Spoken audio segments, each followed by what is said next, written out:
What you are listening to is real. The participants are not actors. They are actual litigants with a case pending in the squared circle. Both parties have agreed to dismiss their cases and have their disputes settled here in our forum, the Turnbuckle Debate.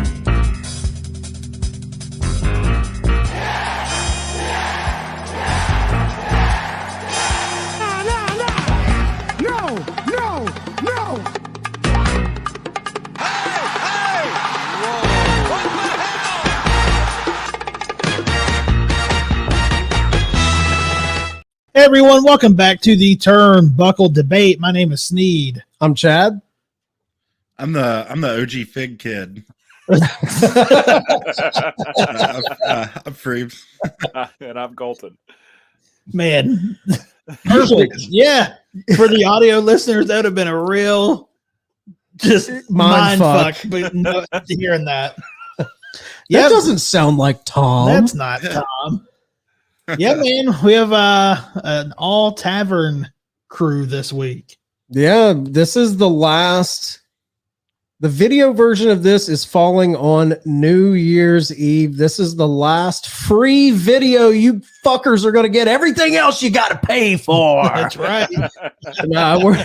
But it is an exciting time. We're launching a Patreon, guys. A lot of exclusive stuff coming to that. Follow the Instagram on or at Turnbuckle Tavern. You'll find all the details there. I'm sure more details will be coming out. So yeah, January 1st. January 1st. All the audio will remain 100% free. So if you guys are used to just getting your audio on the go and you don't want to give us a red cent penny of your earnings, we understand it. You don't have to. You can keep listening on Apple and Spotify. If you're a fan of the video content, why don't you shell out 12 quarters for us? $2.99. That ain't a whole lot, right? No, man. That's one of the best deals going, man. I can think of a whole lot of things that I spend more than $2.99 on that I don't get that kind of return on. So yeah, I think that's more than fair. Get in while you can at $2.99, folks. It's a deal. Yeah, about the same amount you'd pay for a truck stop cup of coffee. I mean, come on. Get you a roller dog. Get you a roller. I mean, spend more than that on anime a month. Yeah. So yeah, I mean, there's gonna be tons of stuff on there. All the video content, travel vlogs. I know a lot of us are going to Dynamites, Collisions, where we all live. I mean, we've got people in the tavern that live virtually everywhere: Yeah. Chicago, New York, Louisiana, Kentucky, West Virginia, Long Island. There's people Jersey, everywhere. So coming soon, Wisconsin. Yeah. So hopefully. So we'll have travel vlogs to shows. I know we're going to Revolution. We're going to shoot some fun stuff. Hawk's going to have some fun, just one-off segments that'll drop in every now and then. You're going to get the flagship podcast, the video version that has never been on video. That. So it's 185 episodes, all audio only. So now there'll be a video version of that. There will be interviews, there will be fig hunts, unboxings, free giveaways, contests. We're also going to have a Facebook group that will be completely exclusive to Patreon subscribers. So if you sign up for Patreon, you'll get entry into the Facebook group. We'll do watch-alongs, tons of fun stuff on there. Basically, all of this is just to build a community, you know? Yeah, I think it's going to be a lot of fun, man. We have a lot of stuff coming. I mean, this is just the beginning, so this is ground level, man. And I'm sure we'll have to work out kinks and bugs, and it'll get better and improve and grow over time. But we're jumping in head first. Yeah, what do you guys? What do you think about it, Freemz? I think that Patreon's the only place you could have this Hawk content because I know. Listen, y'all. I know Hawk off of the podcast that y'all see, and it would break YouTube terms of service. So for that content alone, it would be worth it for me. Yeah. Putting him on Patreon's a little dangerous. We got to put him on a fucking leash, man. I don't think people understand. Like he is very much on a leash, and hopefully, we're gonna take him off the leash a little bit. It makes the Lord very nervous. And also, one thing that we may be playing with the idea of a Twitch exclusive show with Freemz whenever he feels up to it. It's going to be Tavern After Dark, and it'll be, I think, Freemz, your idea is just basically a fan-driven show it's going to be like a standard, like, it's going to be like a Twitch stream where it's the main thing is me talking to chat. We'll be doing tier list. I'll be doing just bullshit, watching wrestling entrances, stuff like that. So make sure you're following the Twitch. That'll be fun. Yeah, man. I'm also going to create some emotes for the Twitch channel. You'll be able to subscribe to that channel as well, and spam wrestling emotes to any other Twitch chat you go to. So awesome. Sounds like a good time all around, man. What do you think, Colton? Colton, I love Colton is now like Colton's journey to me is one of the best journeys of the Tavern, because he called the hotline and threw out an invite like, hey, I would be down for the debate. We pull him in, and then we brought him in as one of our own. And now we're launching a Patreon with Colton a part of it. What do you think, Colton? Dude, I'm stoked for the Patreon. I think it's honestly overdue. I mean, I love everything we do, but man, we've been giving out free content for, God, you guys have been doing it for 4 years altogether. Yeah, almost 4 years. Right at 4. Yeah. I've been here a little over. I have no idea, brother, how long it's been. I know it's about a year and a half. Maybe yeah, that's what. Yeah, I'm thinking 18 months. I think. That's about right. Yeah. I mean, doing a Patreon is going to give us the opportunity to create more. I mean, it's just to create more and have a platform to where we can do cool, like things we haven't been able to do with the limitations of YouTube and just audio on Spotify and Apple. So like, I'm really excited about it. I mean, the group chat's been buzzing about different ideas of, what we want to do and what we want to see and what we want to put out there. And I think $2.99, man. I mean, I'm not typically a truck stop coffee guy. I'm more of a Diet Coke and a honey bun. yeah. You're not getting out of a fucking Flying J with it for under $3 for those two items. That's a $4 purchase. So I think $3 I think is super fair, and I think everybody who subscribes is going to be just pleasantly surprised by the value and the bang for the buck they're going to get. And the thing I think I'm most excited for, I mean, doing all this fresh new content and having the freedom to kind of do whatever we want is exciting. But the thing that I'm really excited about is that the people that do join and come along for the ride and jump in the Facebook group chat and be involved, I feel like, I know it's a $3 paywall, 12 quarters, but it seems like you're going to build a more loyal group of people. If they're paying that $2.99, that they're there because they like what we do and they want to be there and experience it. And that's the most exciting thing to me.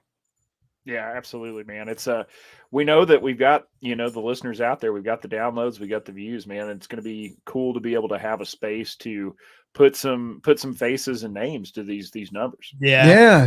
I want to get the community, man. Because right now it's a lot of these people are just faceless. But if they're jumping in this Facebook group, longtime listeners like the guy Josh who recognized Hawk in Indianapolis, like we can put those faces to names and really grow a tight knit community. I'm pumped. Hawk's head got so big after that, it didn't fit in the group chat anymore. Man. I know, man. It was bad. It was bad. Yeah. Called himself the face of the Tavern for like 3 weeks. Yeah. He still leans on that. Yeah. I blocked He's him. something, man. I'm just kidding. All right, guys. Well, we have 3 new topics to debate, just like we always do. If you guys are ready, we'll get into the first one. Let's do it. All right. First topic of the evening. If WWE and TNA work together, is that a bigger deal than AEW and New Japan's partnership? So I guess the possibility out there right now is that WWE and TNA are going to work together. That's the rumors because I guess, Endeavor, TKO is a part of Endeavor. They own WWE now, and now Endeavor is also fronting TNA's new streaming service. So everyone, and they did, Mickey James came out to Rumble with the Impact Women's Championship. So there's been flirtations between the two sides. So this is more of a I don't know if there's any concrete stuff out there to make us think it's definitely happening, but there's a lot of things that kind of build the what if scenario in your head. So I've been flipping and flopping this through my head all day. And like I've gone back and forth. Is it a bigger deal? Yes. But only because WWE doesn't work with anyone, right? I don't think it's better wrestling. I don't think it's more compelling television. I don't think it would be as good. I could be wrong. I mean, I wouldn't not like it, but I think for the type of wrestling I like, AEW and New Japan's partnership is like a dream for me. Like it's been some of the like I look forward to Forbidden Door, so it's one of my favorite events of the year because, as you guys know, I was a New Japan head before AEW, way before AEW. Like, yeah. So, yeah, that's I'd say it's a big deal though. I think it would make headlines, like it would make national news. Yeah, I gotta side with Freemz here and say I think for a couple of reasons it's a bigger deal than AEW and New Japan's because. I mean, for AEW and New Japan, those are companies that, I mean, I think pretty much anybody could argue, maybe not in weekly TV views necessarily, but as far as like reverence and where they're held in the minds of the fans, AEW and New Japan, you argue are on the same level by, anybody's ranking, I would think. WWE, say what you want about the product, they're still the biggest to ever do it. TNA Impact, I mean, I think you can argue for sure that they are firmly at this point the number 3 U.S. promotion, but it's pretty steep drop off. And I mean, I say that as a huge fan that covers their programming week to week on Brace for Impact. But I mean, the reality of the matter is it's a big drop off from doing live shows, to recording 4 weeks of TV in advance, which I mean, there's a lot of pros and cons to that model as well. Cost saving also gives your talent the opportunity to work other places because you could do a month's worth of TV in a weekend. But I mean, I think it has the potential to be a much bigger deal, man. Especially, well, it's really going to come down to how it's done, if it's done. I mean, I'm sure we're going to see some sort of crossover. I don't know to what extent. I mean, I don't fully expect. I'm not going to come out and say I think 2024 we're going to see a co-promoted pay-per-view between TNA and WWE, even though that would be pretty sweet. It just really, at this point, I don't see where TNA is as a company. I don't see them signing on to a deal where their talent's just going to come in and be fucking squashed, like it was ECW back in the day. It was like cashing checks and having their talent show up and look super weak. I think Scott D'Amore has got way too much pride in that company. And I think in the last 2 or 3 years alone, they've come a pretty long way. And the product's good. Their roster is very, very talented. So, I mean, I think if it's going to be a mutually, beneficial relationship where it's going to be like purely talent sharing, very similar to what AEW and New Japan's has been. I mean, at the end of the day, AEW has more wins, I believe, than New Japan does in the crossover, but still, I think it has a potential to be a much bigger deal. And the last reason that I'll say so is because, I mean, AEW and Impact have worked together. New Japan and AEW have worked together all within the last calendar year. And if TNA and WWE start working together, I mean, when's the last time you could think of a major promotion that's worked with 3 other promotions in the same year? Like, that's huge. Nobody's done that, man. Not in recent memory.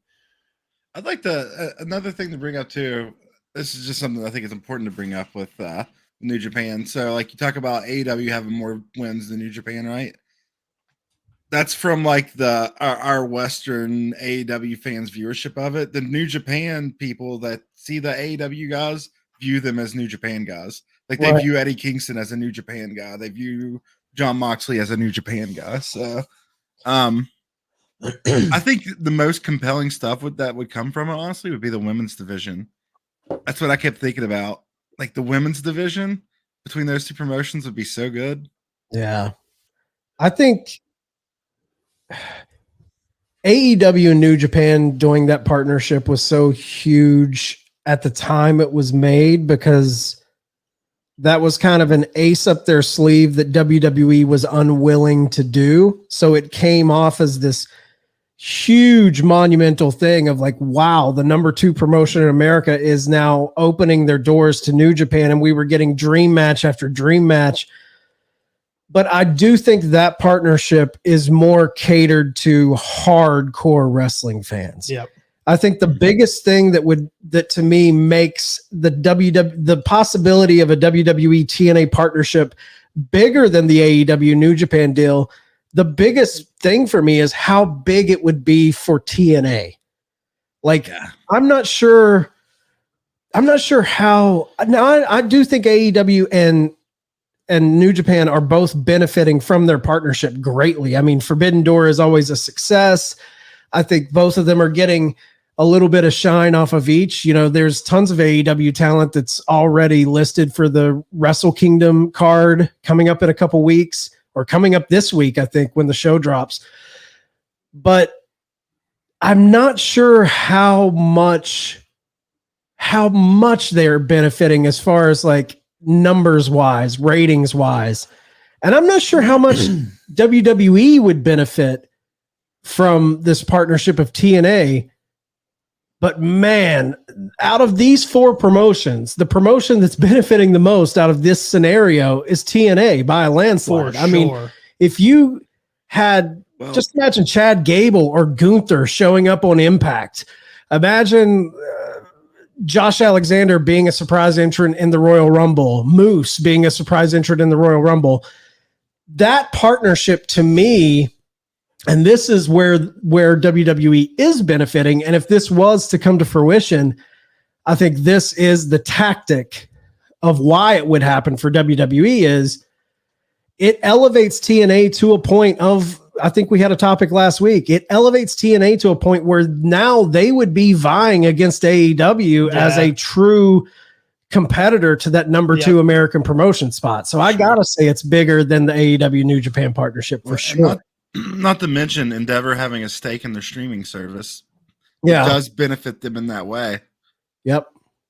Yeah, that was my main point in what I was going to say is that obviously TNA is the one who's going to benefit from this more than anybody, and they have benefited from things that have happened in the past. But I think that if you attach WWE to this makes them must watch TV, because if you have like AJ Styles going over and doing stuff with TNA because of the past that they have, I mean, that's huge, man. And I do think it's a bigger deal just because if you slap the WWE name on it, I mean, that's as much as AEW and New Japan. I love what they do. I love Forbidden Door. I love the term Forbidden Door that they even came up with.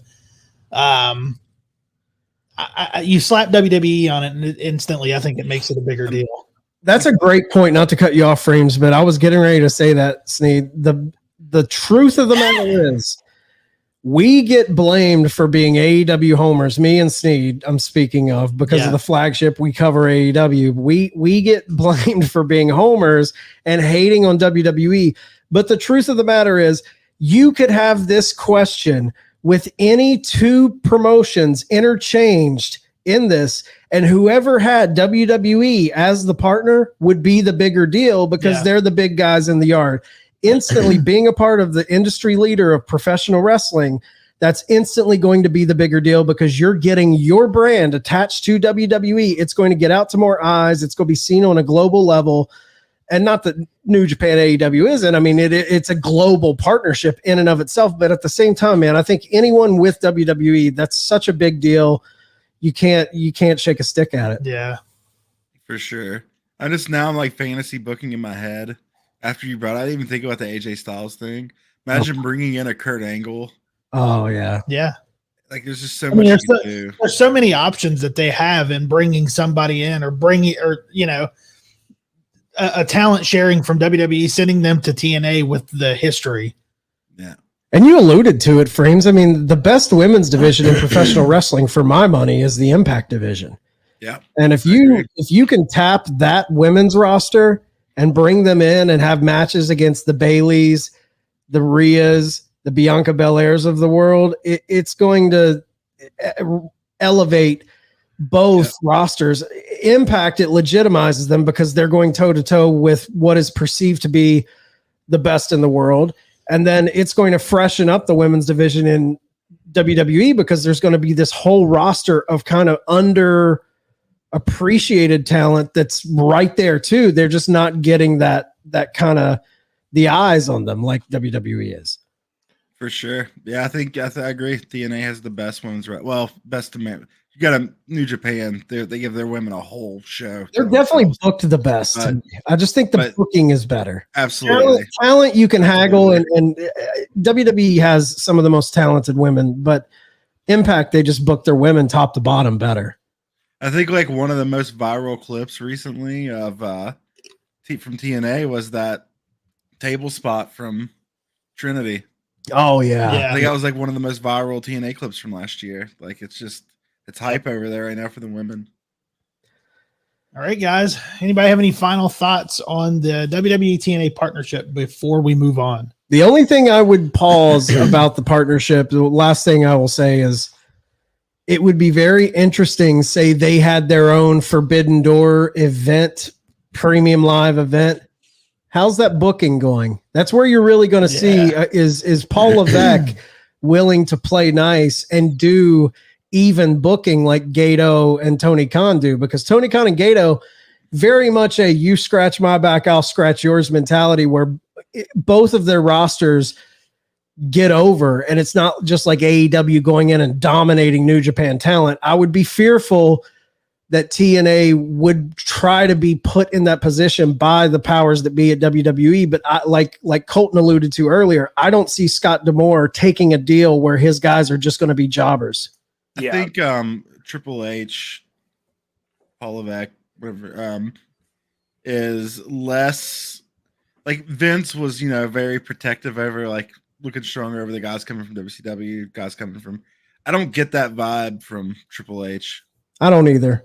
I think he'd be smarter about that than Vince. I think his goal would be to put up the best product possible. Yeah, I think so as well. And also, I mean, it's not 100% his call at this point. Right. Endeavor's got their hands in the TNA streaming, man. Right. So, I mean, it's not just going to be up to old Triple H and Scott D'Amore calling the shots here. I mean, there's going to be mediation involved between the parent company. And I mean, I don't know. Ace and I talked about this on Brace for Impact. It's like, what a vote of confidence in the TNA product for Endeavor to get behind them and do, because Endeavor approached them. There's no way that they're like, I don't think TNA went to Endeavor as like, please host us. Like they had to have been approached by Endeavor, and it's going to be a huge upgrade for them because if anybody has experienced the Impact Plus app, it's left a fair amount to be desired. So. Yeah, I mean, I think it's very telling of where it is. The last thing that I'll say, man, is one thing that I hope if it happens, one thing that I hope doesn't happen as a result is that your AEW stops doing talent sharing with TNA, because right now that door is pretty wide open. And, Will Ospreay has said that he wants to continue to do a couple of TNA shows a year. He's a big TNA fan, and I think that played a lot into his decision of signing with AEW over WWE. And, New Japan and New Japan and TNA are both on Access. They promote, there's usually a spot on weekly TV where they preview the New Japan card the night before. Like, I really would hope that this doesn't turn into a line in the sand situation where it's WWE and Impact or WWE and TNA versus New Japan and AEW, because right now, like you said, Chad, TNA is benefiting most by a landslide because literally everybody wants to take them to the dance, and that's great. Like, and I hope it stays that. Selfishly, I hope it stays that way because I love it. Yeah. Well, to your point about Scott D'Amore not going to get into a deal where his guys are jobbing out to WWE guys, I think also, I think the thing that has benefited TNA in this current landscape of professional wrestling is that they haven't picked sides. They've been willing to work with anyone. And I don't see Scott D'Amore getting into a fight where he is kind of being played as WWE's lapdog in this war against AEW. I think he would be smart about that. I mean, you got to take the money and take the deal where it comes, but at the same time, if he were to kind of draw a line in the sand, I think that would be bad for the product long term, even with WWE attached to a partnership, because we know how WWE is. How long does this partnership stay fruitful and beneficial to both parties? WWE could easily kick you to the curb, and now you've kind of burned a lot of bridges coming out of this partnership. So hopefully Scott D'Amore keeps his kind of ethos moving forward, and he doesn't just see pie in the sky dreams and money signs and gets kind of hypnotized by that. All right, guys. I hate that this by my head.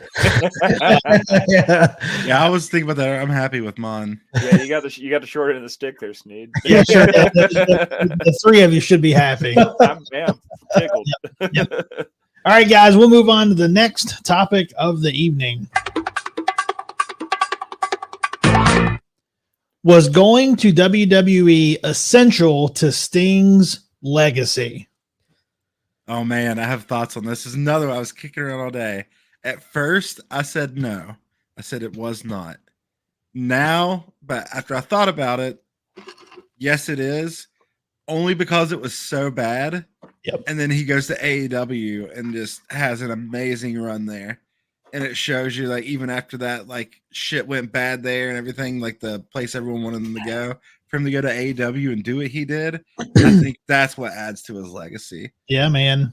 I agree 100%. That was my whole argument, is that he had to have that WWE run to go into AEW and have this. It's the sweet ain't a sweet without the sour, man. Right. And if he would have not had that and came into AEW without that WWE run, I mean, it still would have been good, but you wouldn't have people going, man, they've really done a lot better than what WWE did with that shit job. Well, I think Tony would have handled him as a legend regardless. Yeah. But I think there is a little bit of like, all right, motherfucker, you fucked this legend up. I'm going to show you how it's done. Well, there's a little bit of that in Sting's booking to me. Well, WWE gave the blueprint of what not to do. Right. You know, and how to, go about it to make it a good run. That Mania appearance was so bad. Awful. It was awful. Made no sense whatsoever. Well, him as the statue in the box where they left him in there and his fucking paint ran. I actually didn't mind the Rollins program with him. I thought the Rollins program was better than the Mania shit. Yeah. But yeah, it feels like other than the Rollins stuff, Sting being there was to elevate Triple H. That's what it felt like. Dude, down to the fact that he came out in the daytime, dude, to drummers, like dressed in. I'm like, what is this? This doesn't feel like, we doing? What are we doing? And then you get NWO coming out to save him. I'm like, dude, these are his mortal enemies. Like, they wouldn't help him. What are we doing here? Yeah. I'll just quickly answer it. I'm with Freemz. I thought about this all day. And the WCW lifer in me was like, fuck no, he didn't need them for his legacy. His legacy was tried and true, stamped in stone. He didn't even need TNA, man. And I think his TNA run is underrated. Yeah, for sure. Underrated. Like, his WCW run, to me, is historical. He was the company guy who refused to go to WWE. And that in and of itself made his legacy special.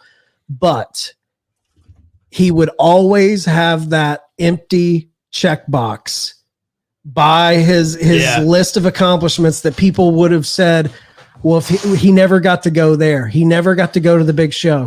The fact that now he can say, yes, I did go to the big show and look how they done me. Look how they done me. So I do think that botched WWE run was essential to his legacy. Yeah, man. I think you guys have about convinced me, because I did not bat this fourth back in all day. I was, as soon as I saw this topic yesterday, I was like, fuck no. It was an absolute, it was the definition of a clusterfuck of how they handled him. Yeah, I said no as well. And my man did not need that at all. No, like, because I'm with you. I think his TNA run was very underrated. I'm wondering if it's like, do we get the AEW run without the mishandling? True. Yeah, and I thought about that too. I think that it would have exceeded my expectations, his AEW run, without the WWE thing happening. But the fact that the WWE thing happened, my expectations were kind of low because he got hurt, things like that. And just how good it was, it blows it through the roof. So, yeah, I mean, I think part of me wants to just be the stick in the mud and say, no, it's not essential. But Chad, what you said about it, checking the box, and the fact that the guy's been able to say that he's literally been anywhere and everywhere as far as American promotions go, I think that does add to his legacy. And it just shows that, he's not, Sting is not out here being super outspoken about how WWE mishandled it. No. He's not once got a boo-boo face about it or really talk shit about it, even though he's got all the room in the world to do so. And that speaks to the kind of guy that he is as well. But I don't know, man. I think that I could still, as a fan, just as a lifelong Sting fan, and I've been very pleased with how he's been used in AEW. Yeah. I think the AEW run probably would be just as good. Maybe it wouldn't be as good without it, because he does have that Tony Khan's got that, chip on his shoulder of how dirty he was done in WWE. So being able to check all the boxes is nice. But yes, maybe I'll agree that it's essential, but it is by far the smallest and most insignificant part of his legacy. 100%. Yeah, It is. You know what I compare it to? Actually, am I allowed to compare it to that? What's this show rated? This show? Yeah. Oh, it's wide open, dude. Okay. So Sting in WWE is like getting your first hand job. Like, you build it up in your head, you think it's gonna be so good, and then you get it, and you're like, I could do this better by myself. Now, Sting in AEW is like getting the hand job and then going straight to get your salad tossed. Having your salad tossed. It's like way better than what you expect. Sting's WWE run is your first hand job being an over the pants hand job. Yeah. Like, come on, I want some contact. Very dry. Very dry. Yeah. I mean, I got to be honest. I'm still hot about Triple H beating him. Yeah. I'm not letting that go, dude. He didn't win a WWE match. That's bullshit. Like, are you kidding me? Like, I'm super hot about that. You bring this guy in, a guy who fans fantasy booked in their head for decades, him versus Taker. That's the match everyone wanted for years and years and years. Crow Sting against the Dead Man. You finally get this dude. You put him in the Hall of Fame. I mean, he goes to Mania and he jobs out to the boss's son-in-law. What the fuck? Come on, man. Like, you couldn't give the guy what? And here's the thing: I'm a Triple H guy. I think the narrative that all he did was bury people is bullshit. Just look at his WrestleMania record. I think he has a losing record at Mania. He puts a lot of guys over, but he didn't put Sting over in his debut at Mania. It's like, what is going on here?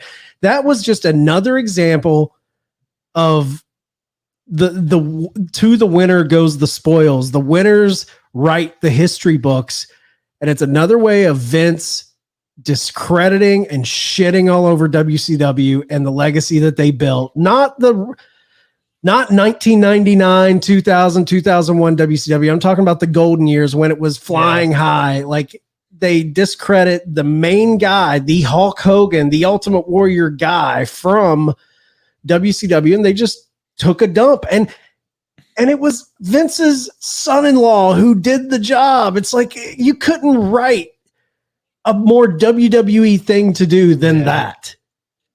Yeah, it's just proof. They brought Sting in to sell video games, is what they did. Yep, because it was that 2K game that came out. I think wasn't he on the cover of it, maybe, or he was an unlockable? There was a Sting edition where Sting's on the cover, and I had that shit. We were working together. Oh yeah, And he had his own story mode in the game. Yeah, and then They announced him as a character on the game before they announced that he was going to wrestle, but I think they just had him wrestle to sell that game. And here's the thing, Freemz, we were working together. I think we watched that Mania together. We did. And this is the same. Is it? We were watching Survivor Series because that was the night he came out, right? It was a different Mania we watched together. Yeah, he was there too. Yeah. I was on my way back from a Cleveland Cavaliers basketball game watching it on my phone. Dude, backseat of a car. So AEW at the time wasn't even a thought, wasn't even a glimmer in Tony Khan's eye at that moment. And WWE was the only show in town. And when he came out at the end of Survivor Series, I popped like a little kid. I was so excited for him to be there. That was my favorite part of his run, was the day. Pretty sure that same Mania was Cody Rhodes' last Mania before he left. You might be right about that. He was in that ladder match, Stardust. Oh yeah. I think you're right. Was that he put on a hell of a match. He did great in that match. I don't know if it was his last one. Was that the one at his last Mania? Not his last pay-per-view, his last Mania before he left. Was that Levi Stadium in San Francisco? I believe so. Yeah. Had the awesome outdoor set. San Jose. Was it San Jose? I think it was San Fran. San Fran. I think it was Levi. I'll be our little gopher right now and get that information for you. I think that was the same pay-per-view that Seth cashed in. It was a hell of a Mania, man. Yeah, the Mania was good. Botched Sting. How the fuck do you bring Sting out in the daytime, though, man? Come on. Well, Levi Stadium. How much the actual show, not to defend them, but how you're doing a Mania in fucking California, how much of the show is actually in the dark? Probably the last two matches. The last two matches, tops. Yeah. It was a pretty good Mania overall. Just that. It was one of my favorites. Yeah, it's top 5. Point. All right, guys. I'm hot. That's one with Rousey and The Rock beat up. Yeah. I'm still pissed about it though. I'm hot, man. I'm mad. Yeah. Well, at least we got this run though. At least one wiped away all that bullshit. Yeah. Because without that, would we be going to Revolution to see this? Yeah, exactly. And we thought Seth Rollins ended his career with that buckle. Think about that. Yeah. His WWE career was almost the period to his story. Jesus. Yep, almost. Yeah. If that would have been what makes his AEW run so much good better. It makes his AEW run so good. I know. So yes, it's essential. I'm gonna say it's essential. Can you imagine? Think back when he took that buckle bomb, and we thought he's done. I mean, they had that documentary on the network about that match and that injury and him going out. Could you imagine if that was it? But then he comes back to AEW, and if you would have told me right after it was announced that his career is over due to that buckle bomb, if you were to tell me 4 or 5 years later he's going to be jumping off of shit, going through tables, being in all these wild matches in AEW, I would have never believed you. Yeah. Yeah. I also don't like the idea of Sting's career, like the end of his career being right before WWE either. I think the whole package. That's why it's essential. His chapters change so much. Has anyone had a more drastic change through their career? Well, that's the thing too. Like you just brought up Freemz that kind of builds onto this. If that would have been his end, that buckle bomb, then this question I would have been like, hell no, it was not essential. He did not need to do that.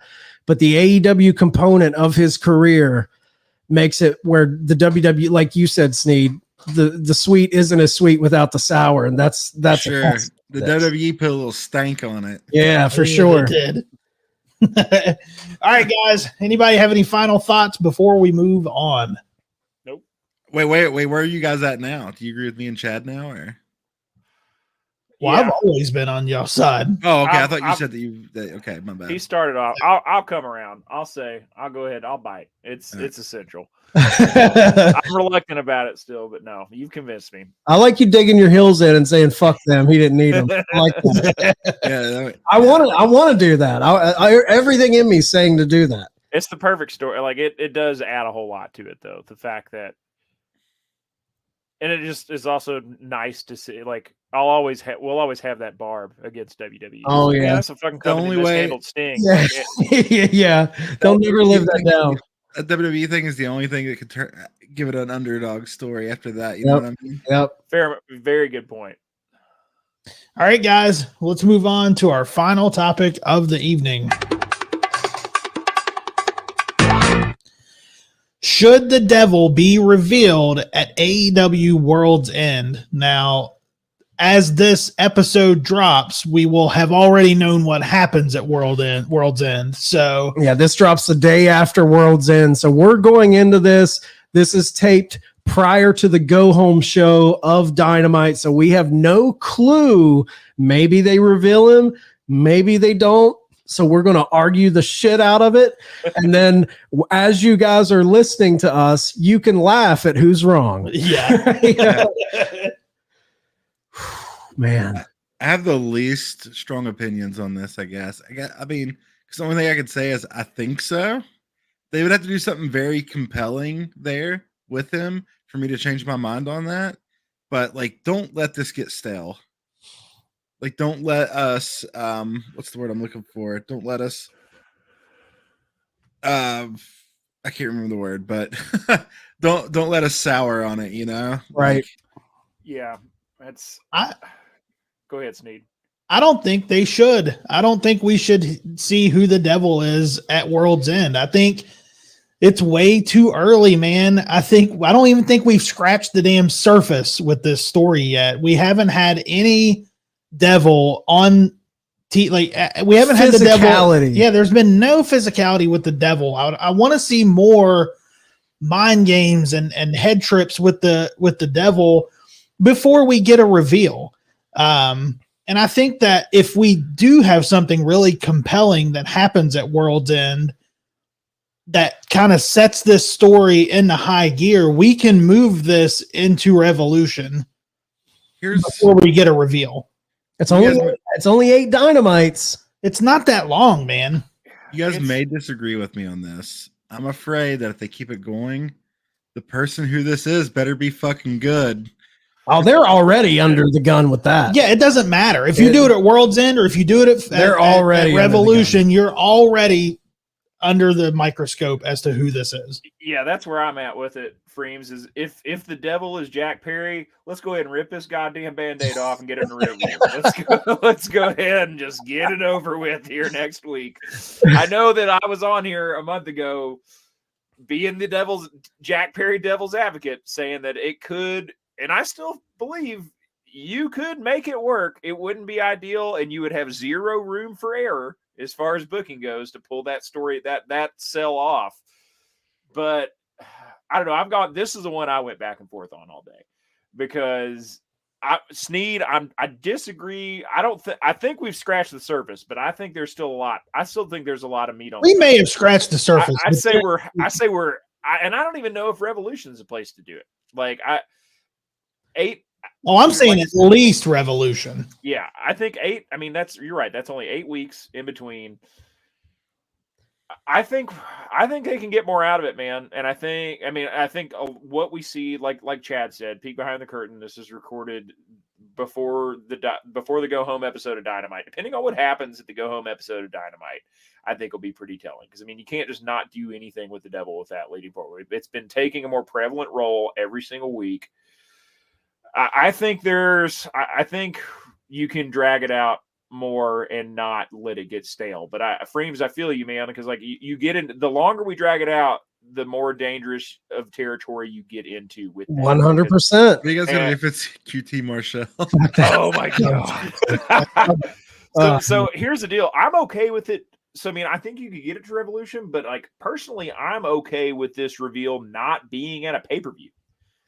This storyline has been so long. I'm fine with this being revealed on weekly TV. And if it makes sense to do that on a weekly TV and then have the payoff, that makes more sense. Taking a big payoff and blowing it on a week on free TV, giving it away.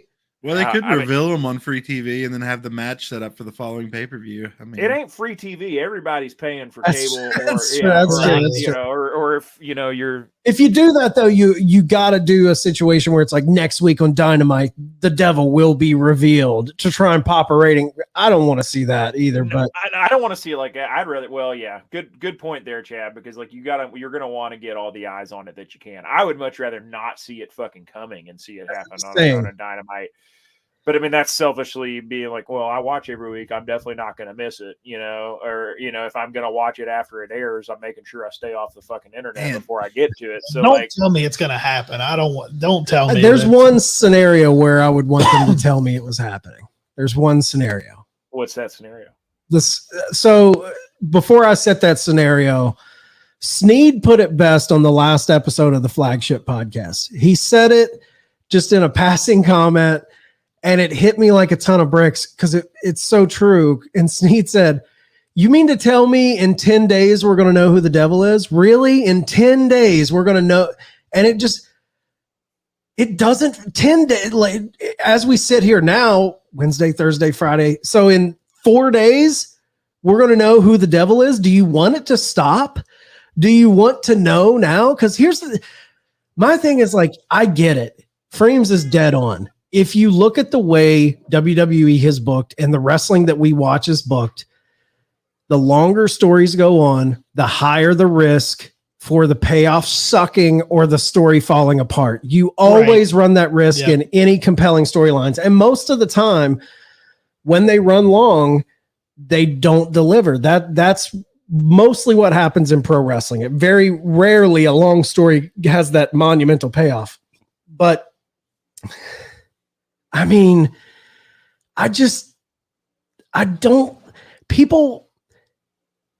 people don't sit and think. Like, I feel like the generation is so instant gratification now. We want to know now. We want to know. And if this is revealed, it's going to be a long time before AEW goes back into their bag of tricks and does a whodunit type of storyline.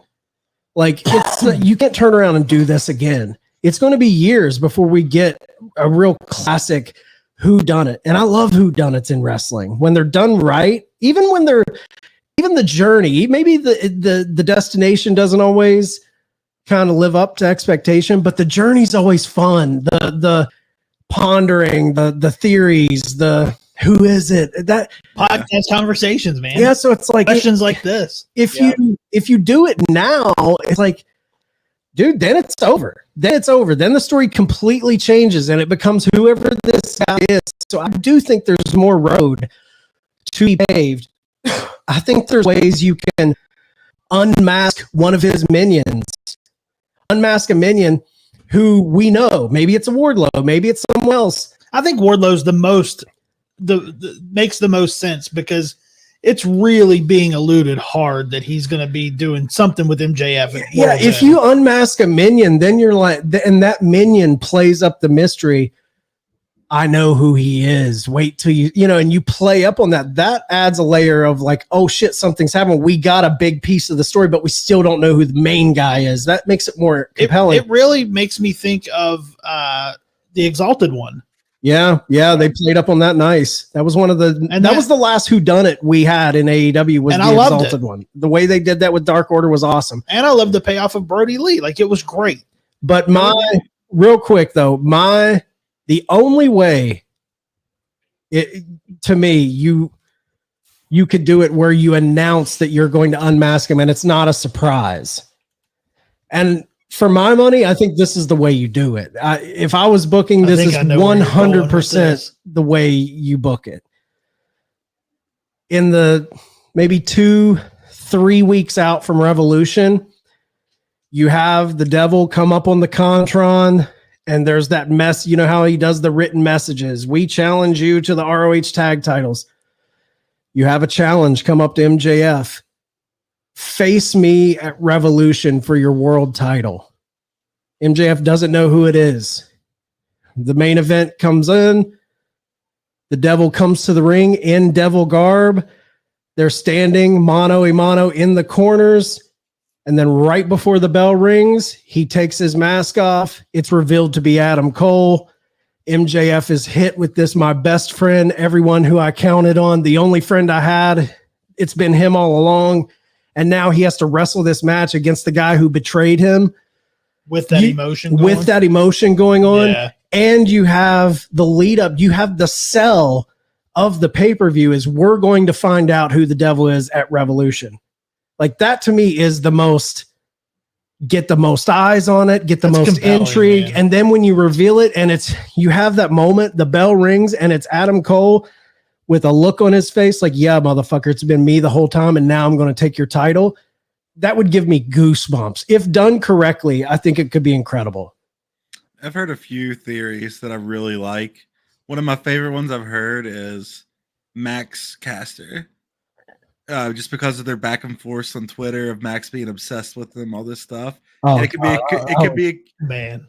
a complete character. It'd be a complete character change for Matt Caster too. And get him a chance to switch from being person. Another theory I heard that was my favorite is Goldberg. Oh my God, no. What? Well, I honestly, When I'm saying my favorite theories, I'm talking about ones that are going to make it fall flat. I hope you guys know. yeah. I don't want it to be Max Caster or Goldberg. so just to be clear, you don't want that to happen. Yeah, just Okay. so you guys know. Yeah.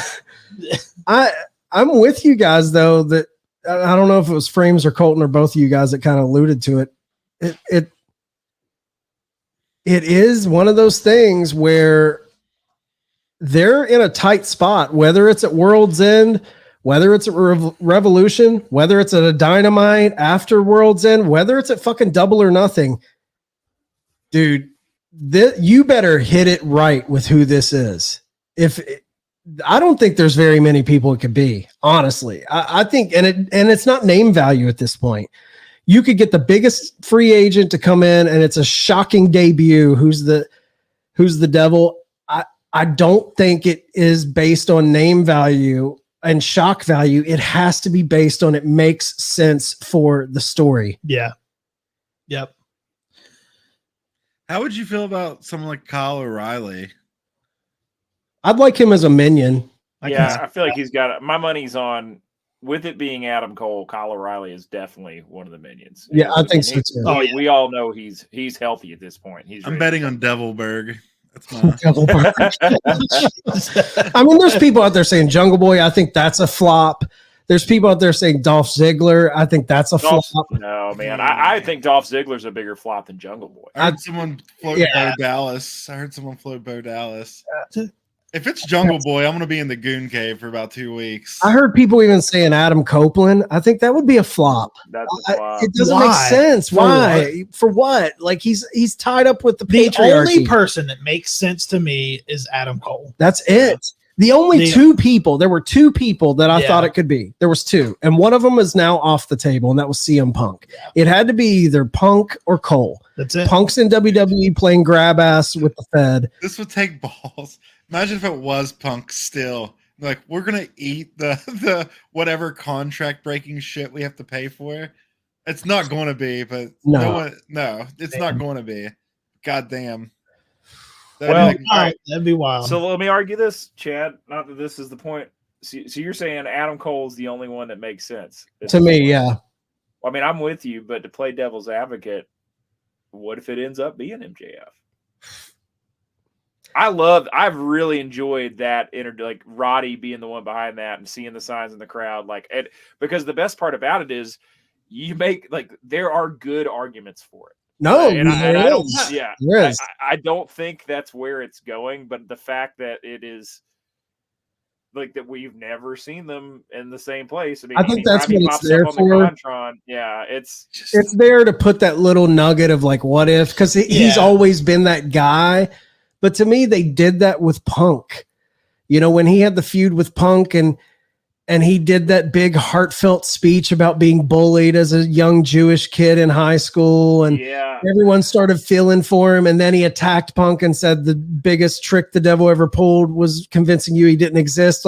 They've already went to that well where we thought he was going to be a likable guy and he turned out to be the devious guy. If they do it again, to me, that's bad predictable. There's two predictables. We always say sometimes, not all the time, but sometimes predictability is good. Yeah, but, you guys are gonna hate I think Punk or MJF being the devil is bad predictable. Adam Cole being the devil is good predictable. So yeah, this is where you guys are gonna hate me. I think that this has been built up so big and for so long, and I thought it's been Adam Cole from the beginning. I'm almost going to be disappointed if it's Adam Cole. Oh no, dude! I can't help it. It's just like It hasn't been going that long. I mean, I think the devil first reared is at the end of September is when it started. Yeah, so about 6 March months. would be about half March a would year. be 6 months. Oh. March would be 6 months. March would be Revolution is March would be 6 months. Yeah, you're right. Yeah. So October, November, December, we're in 3-month territory right now. Yeah. Yeah, I felt like from the That's that beginning. long of a story. God, is either. that all it's been? It's not that That's all long. it's been. It feels like it's been longer, and I feel like that's Well, not a good thing. Because you got to think Adam Cole and him Labor Day weekend had the match at All In. True. And then this kind of came out of that afterwards when I can't even remember what the first occurrence of it was, but I know it was It's when he attacked Jay White. He attacked Jay White. Yeah. And it was September. Oh yeah, that's 27th. it. Yeah, that is. Yep. Yeah. Yeah, for the lead up to Full Gear, yeah. Because it happened prior to like the week before. I think it was the go home show, maybe for Wrestle Dream. Yeah. I think you're right. It was. So I mean, to be fair, I did just Google it. So Sneed, you're all in to milk it for all it's worth. Absolutely. Do not reveal the devil at World's End. I'm with you. if it goes 3 more months, it ends up being Adam Cole, I'm gonna be even more bummed. That's just I don't know. I'm not gonna be bummed, but I'm gonna be like. I do think if Adam hadn't have got hurt, maybe it would have happened earlier. My favorite part of this story originally with it being Adam Cole was that Adam Cole wasn't hurt at all.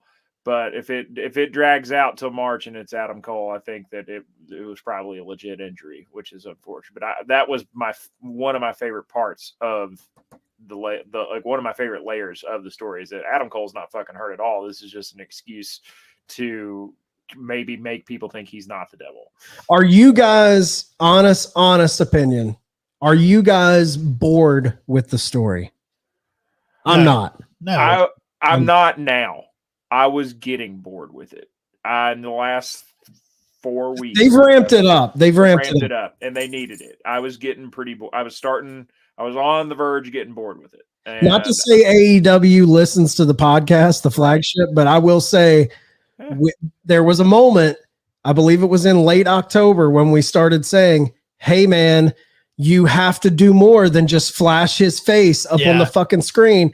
And then literally the week after we started bitching and moaning about it was when they attacked the Acclaimed and threw him through the glass. And we were like, finally something big again. I think it was after Wrestle Dream when they didn't do shit with it. Yeah, they botched it. In Full Gear, they didn't. Full Gear, everyone was thinking he was going to do something at the end of that. And so, man, I don't think 8 more Dynamites is hard to pull out of your ass to make this compelling. Fans are impatient. Fans are fucking impatient, dude. Yeah. I don't think I'm bored with it, but I think if it goes on for 3 more months, I might be. Depends on how well they handle it. Like I said at the beginning of the section, it definitely depends on where it goes. For sure. March, Revolution won't be 3 more months. Revolution will be right on the nose at 2. I mean, we're at the end of December here. It's the first weekend in March. There's 8 Dynamites between World's End. You can get 8 Dynamites because there could be 1 week where it's not even there. You could take a week off. Yeah. And just imagine if tonight, we're recording prior to Dynamite. Just imagine if the fucking Minions beat Joe and MJF tonight and take those titles, and you have 2 masked men holding ROH tag titles. That's interesting. Not saying that's going to happen, but what if it's Perry Saturn? I'd be all for that. Fucking sign me up. We spent a year of Sting, in a dress. One of Sting's best storylines was him not talking or wrestling for 18 months. Yeah, they went 18 fucking months with Sting not saying a word. You mean to tell me as kids, we loved that shit. We tuned in every week. We had but that's pre-social media, pre-instant gratification. We had the time for that. Yeah. But you don't have it just shows you how culture has changed. Yeah, and I mean it's changed it all of it. It's not just this generation, man. Yeah, pre-smartphone. I mean, we're all a little bit more instant gratification. 100%. Like, So, I don't think I have the instant gratification problem. My thing is I'm worried about. I've been burnt a lot of time on shitty payoffs. I'm with you there. I think it's a mix of instant gratification meets lack of attention span.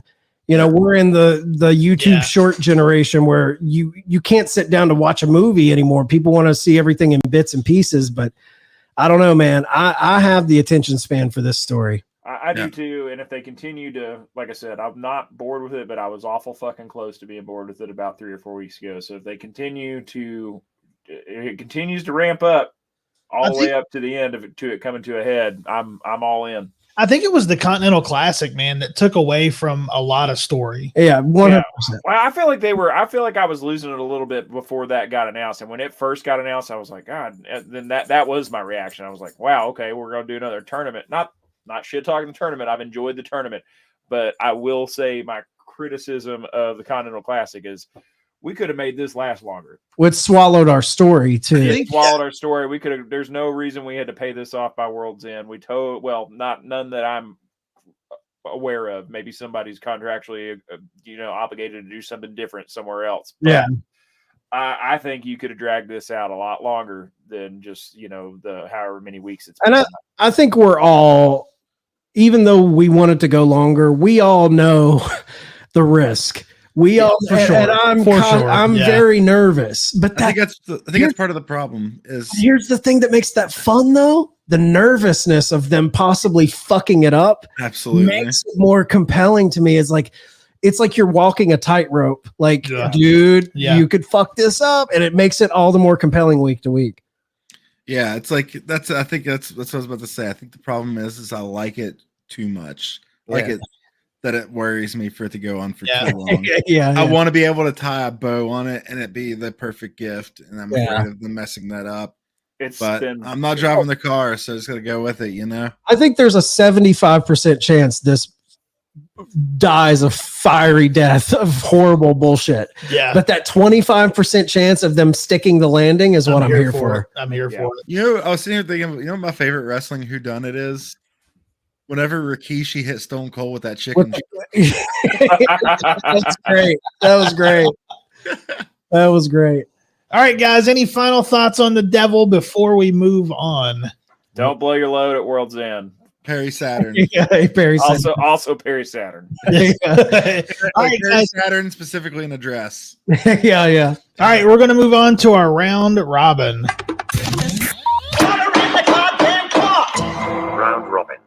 Name one realistic signing AEW could make to help fan perception.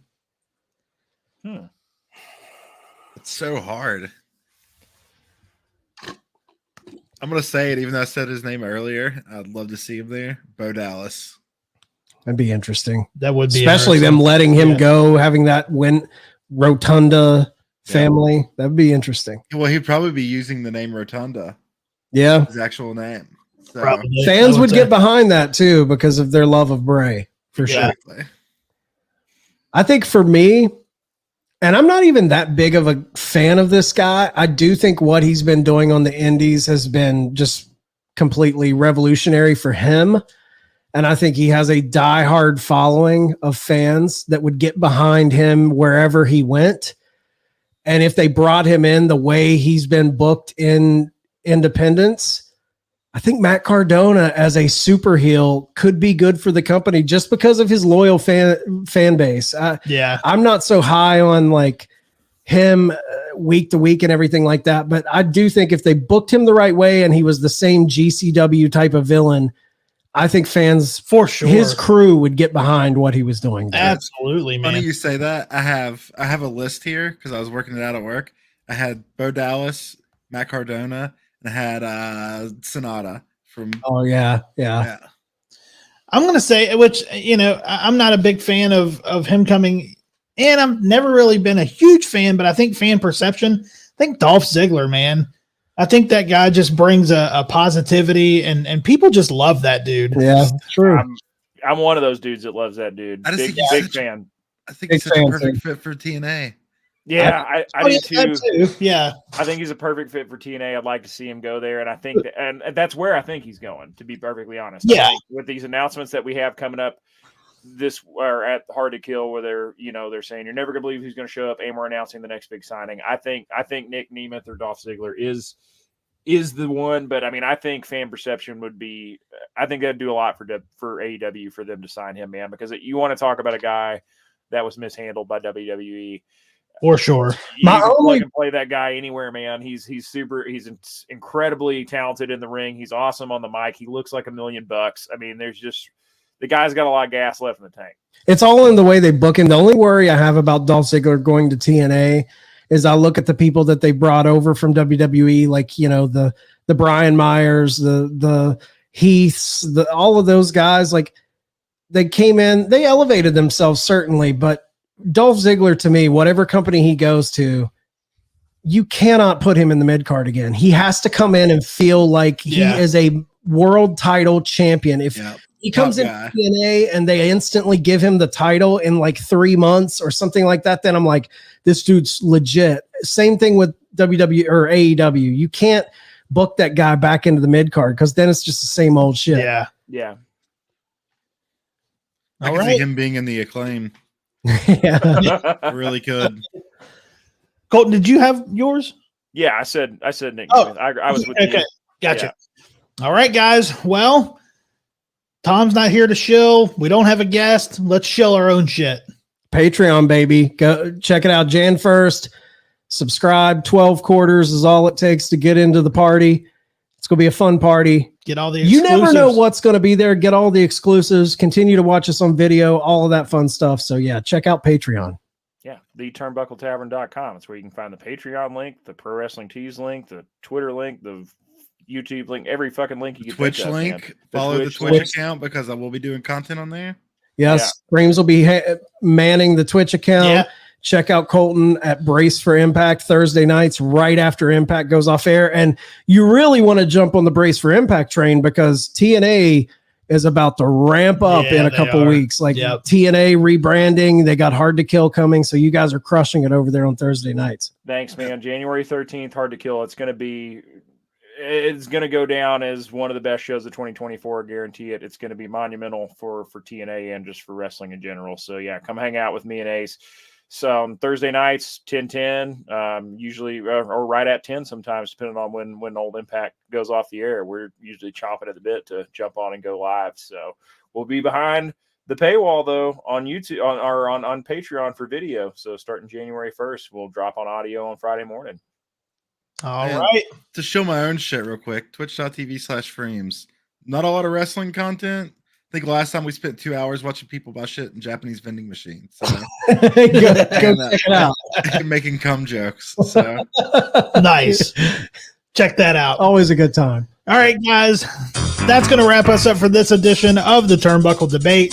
Head over to theturnbuckletavern.com for all of your tavern needs. I was going to defer to Freemz to get his shit in here. He already got it in. Chad, I'm going to defer to you. Tell us a little bit about Broken VCR. Broken VCR every Tuesday on Apple and Spotify. We have our own thing. And me and Hawk are actually talking about doing a Patreon for Broken VCR. Getting a live form over there. It'll be like $1.50. So check us out. Awesome. With all that said, court is dismissed.